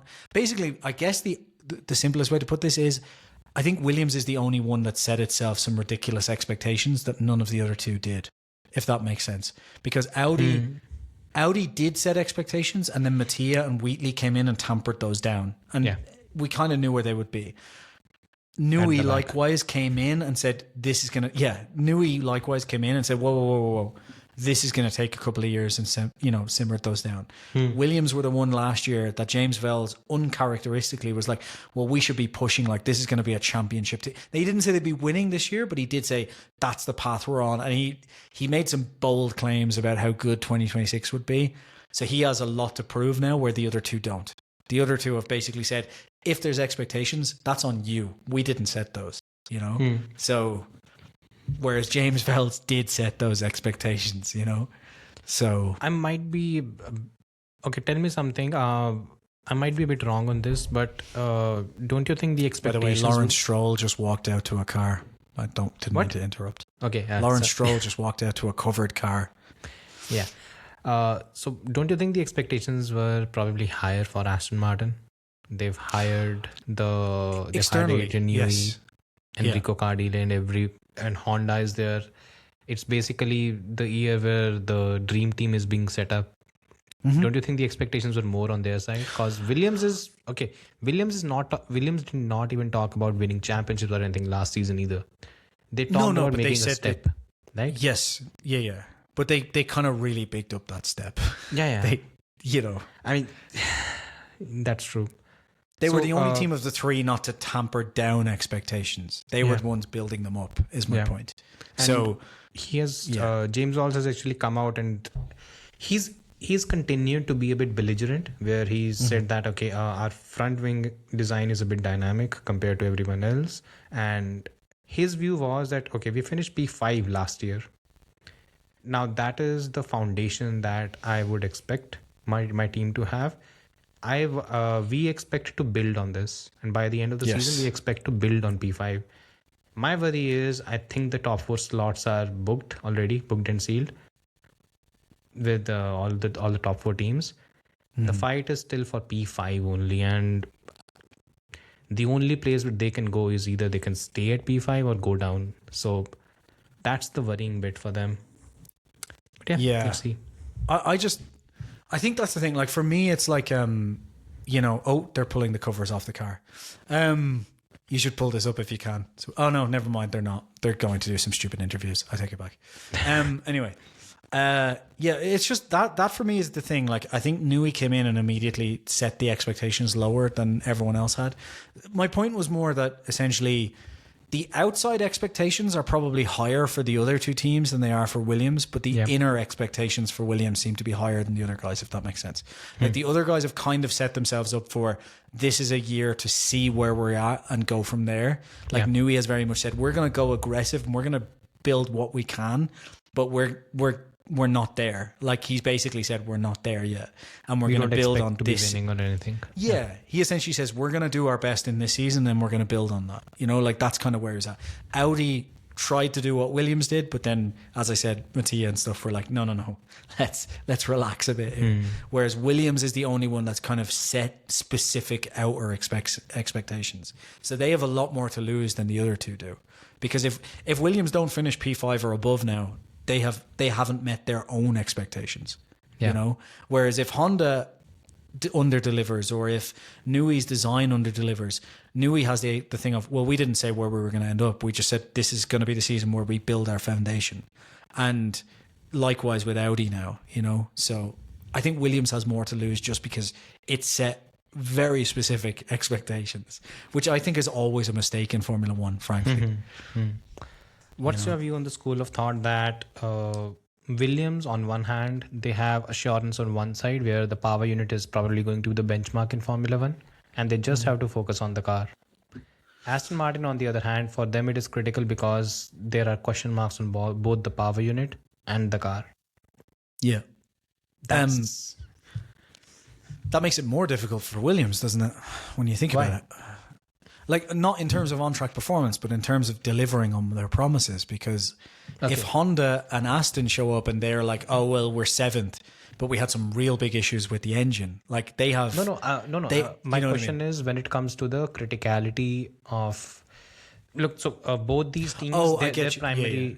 So their primary target is going to be that they want to put together 3 days where they do 160 laps each. So they are basically doing Mercedes numbers. That's what they want to. That's their objective, right?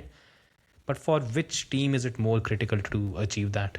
That's my... and I mean, in that case, it's probably Honda, right? Like Honda and Aston Martin. Because like Audi, at the very least, it is one complete works team. They are together in everything.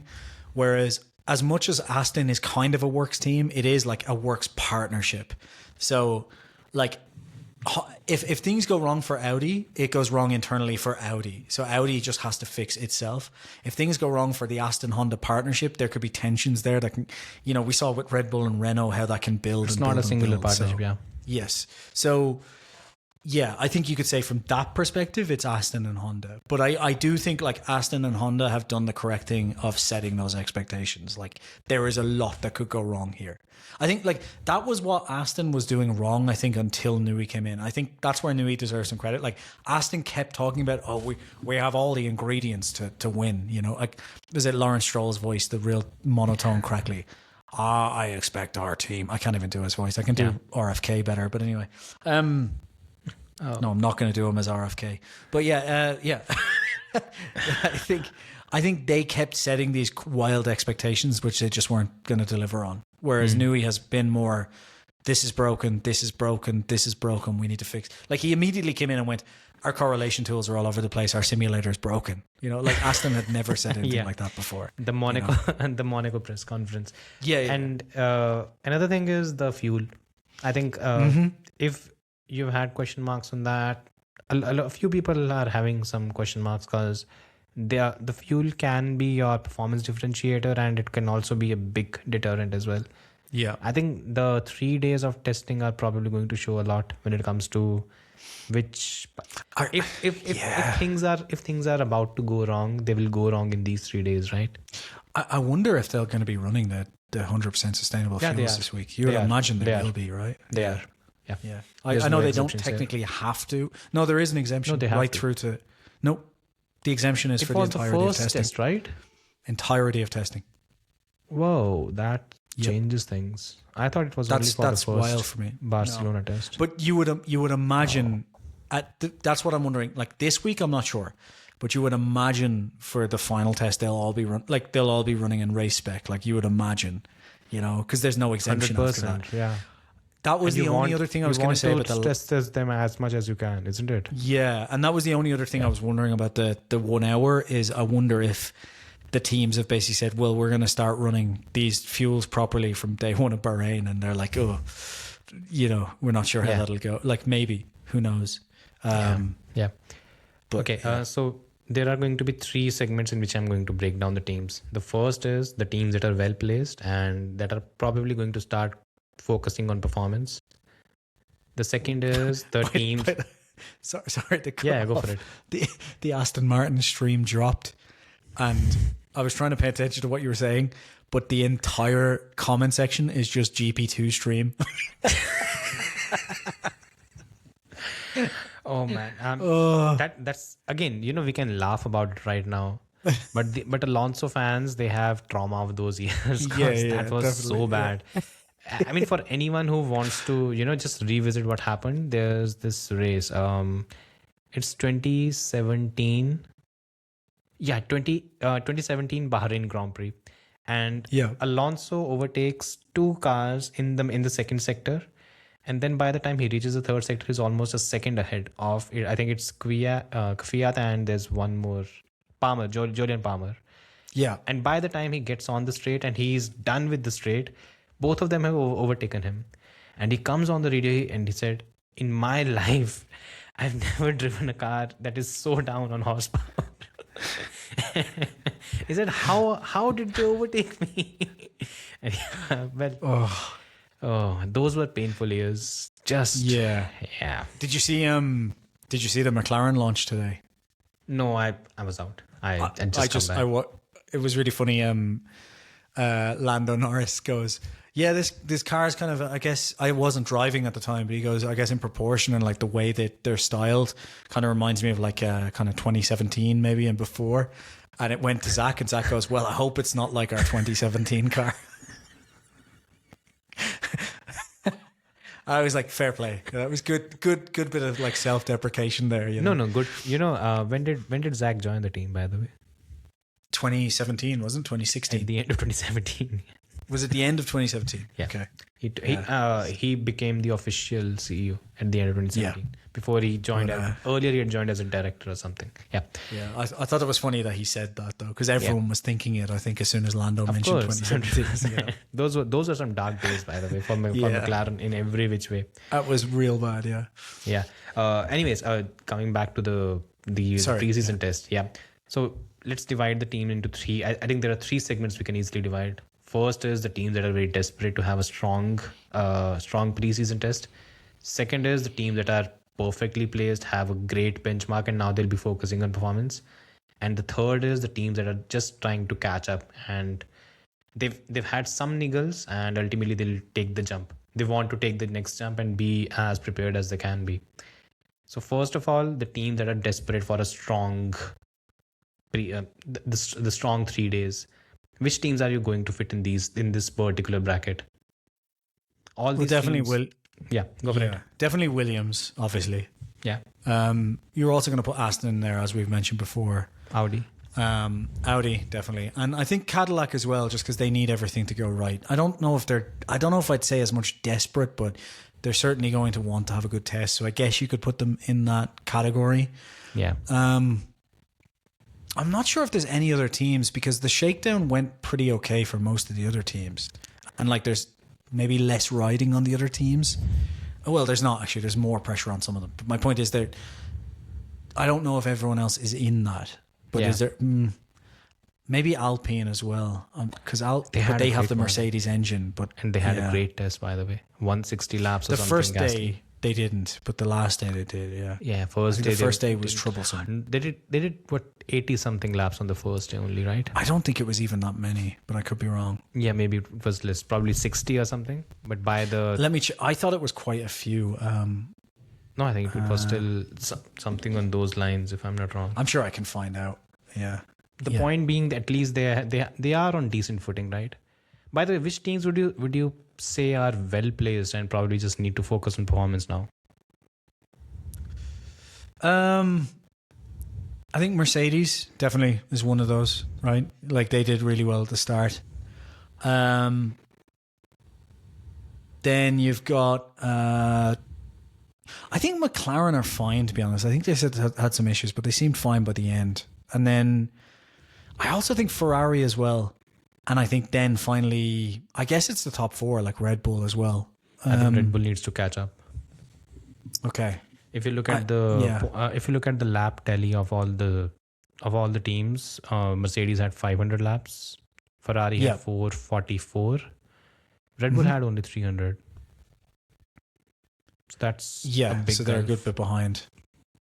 Plus, after the test, the interviews from Andrea Stella was, I mean, it's funny. Andrea Stella came in and he said that I think we are behind Mercedes when it comes to the performance and everything.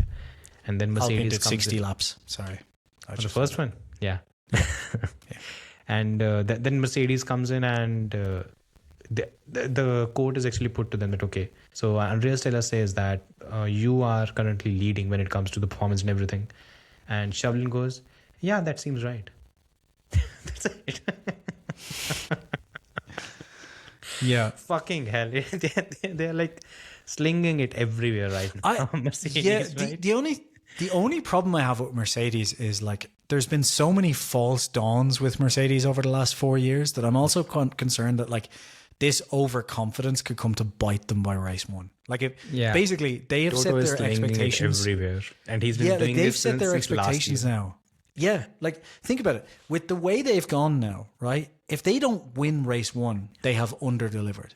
Yeah, like that's it now. You know what I mean? So like if they show up to race one and Ferrari wins, for example, or Honda wins, I keep saying Honda, Aston wins, like that's it. Like Mercedes is going to look terrible because every other team has been like, no, it's been good. Whereas Mercedes has been like, we're destroying this, you know, like just this constant like, yeah, we did it. We're good, you know. 100%. And they still have to show up with the full fuel, which they haven't yet.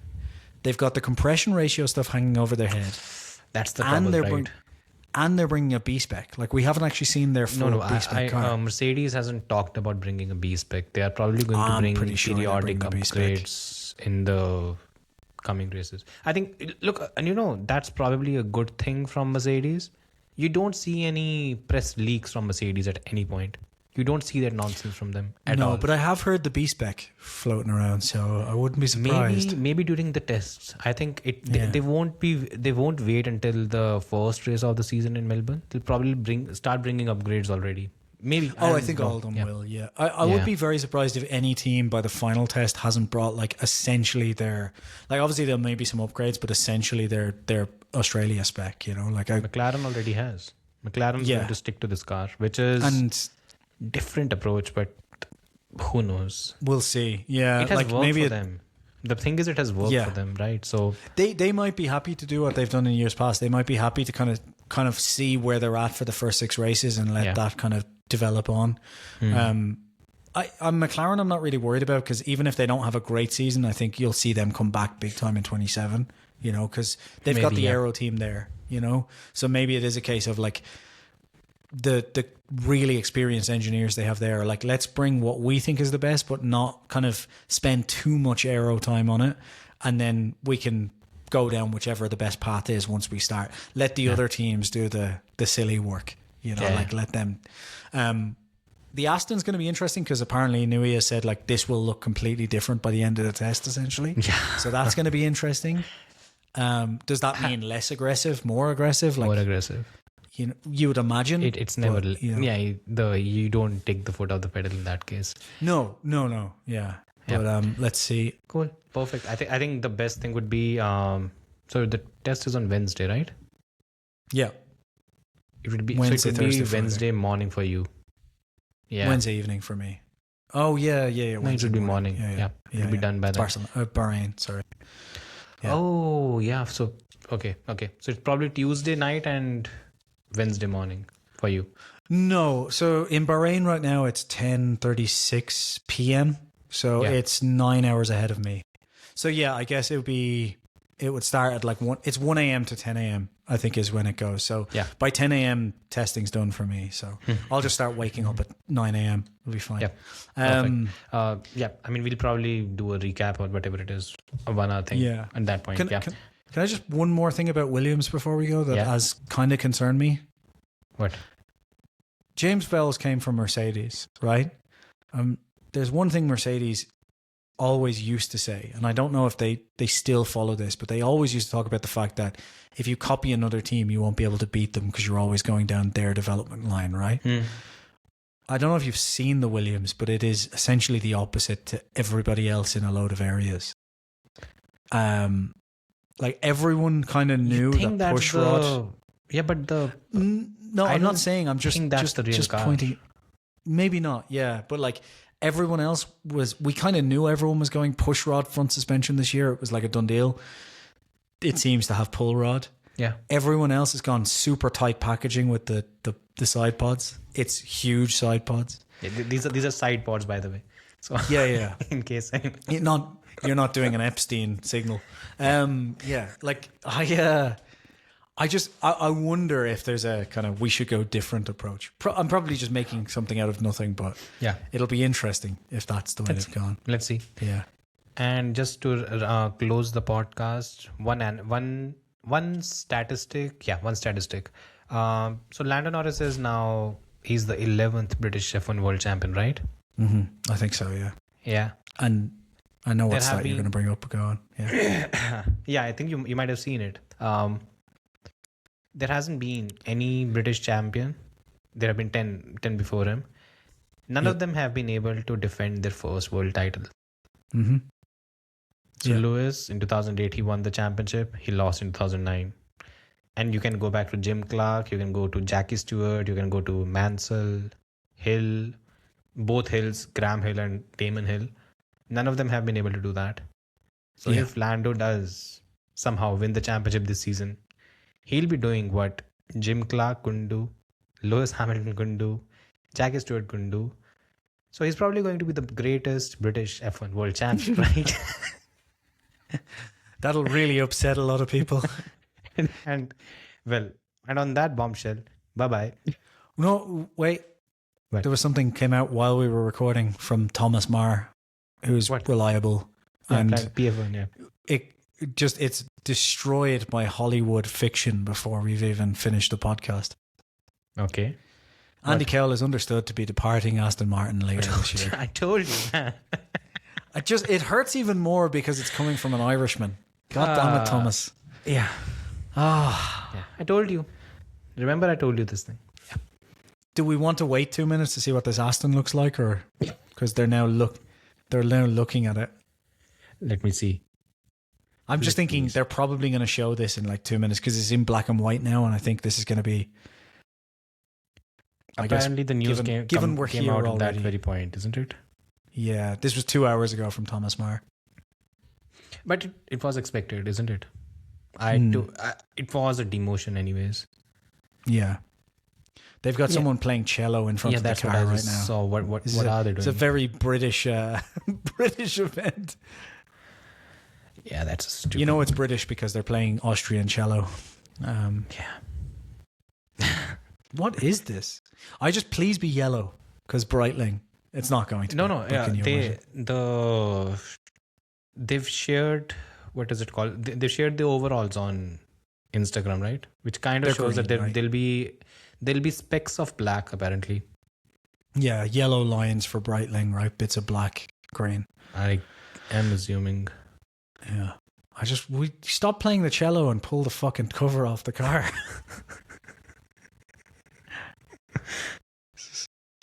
Ridiculous.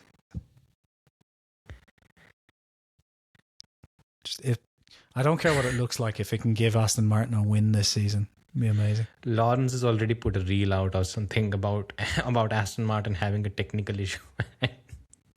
Oh no. What? Yeah. Oh, this is No idea awful. The person is still playing, and they've even, the car is fuck them, man. It would not be the real car anyways. It would be green. Let me tell you something. Yeah. I just want to see the actual styling. I was just hoping they would. I was hoping they were about to unveil it because I was like, it'd be fun to kind of react live. Yeah. But yeah, I don't know if you want to wait a few minutes or not. But wait. The covers are off the car. They just haven't lit it up yet. There we go. It is green with a yellow line. Well done. It's got some black on it. It's got some yellow dots. Oh, those are Pirelli tires. Yep. They are indeed. We can confirm live here. You're hearing a blatantly biased racing podcast exclusive. Those are Pirelli tires. The blue on the rear wing is interesting. Yeah. Core Weave. The Core Weave is their wind tunnel. Apparently it's sponsoring them. I'm just glad it's still running Irish Racing Green. That's not the Irish Racing Green in any which way. It is, yeah. What? You It's do Aston realize Martin. British Racing... but you know British Racing Green, which is what this is running? BRM, You know right? that's actually Irish Racing Green. They just changed Is it? Yeah. I had That's no why idea. it's green.